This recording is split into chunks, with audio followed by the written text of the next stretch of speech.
Organizations need to allow that kind of communication back and forth to their marketplace.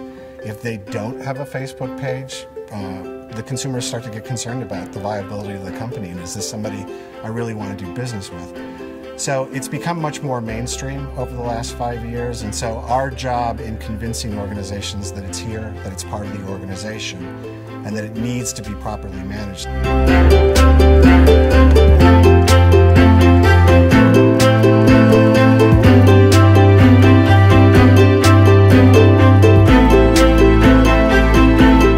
We understand that social needs to be slightly edgy, that the majority audience, millennials, like a little sarcasm what they're talking about. It needs to be fresh and it needs to have a new voice.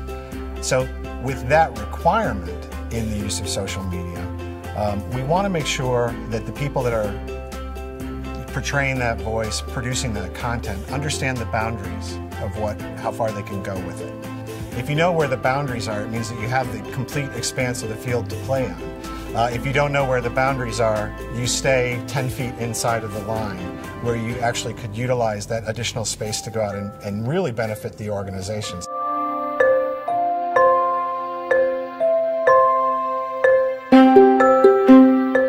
And so when we're talking to people that are more my age, actually doing the posting on the social media channels, it's tough to tell them they're exposing the company to risk, because they're sitting back and they're saying, well, I've been doing this all of my life.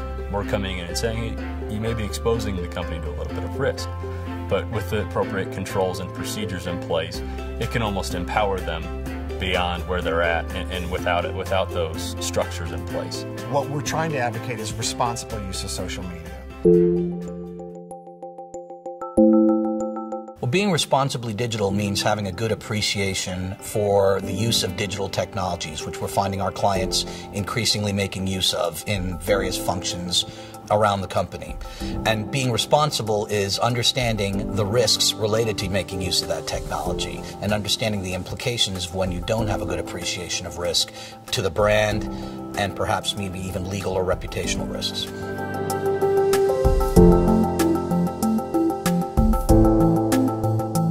We work with all of our clients trying to advocate that social media, as it enters the more mainstream operational structure of the organization, we want social media to be treated like any other part of the operation. We want it to have metrics, controls, framework. Well, as the voice of the company moves into new channels, as we adopt new social networks, as we try to get on to the latest thing that people are using, we need to look at the legal constructs of working with that company.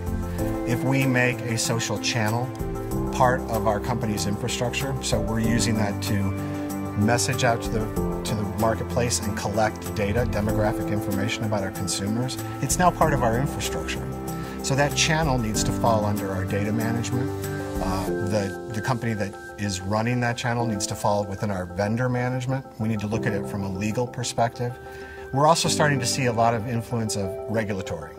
So regulatory bodies are really taking a look at social media and trying to provide guidelines for appropriate use of social media by the companies. Everybody talks about social media. You're seeing references to social media and advertising all the time. The thing that I like to highlight is the permanence of social media.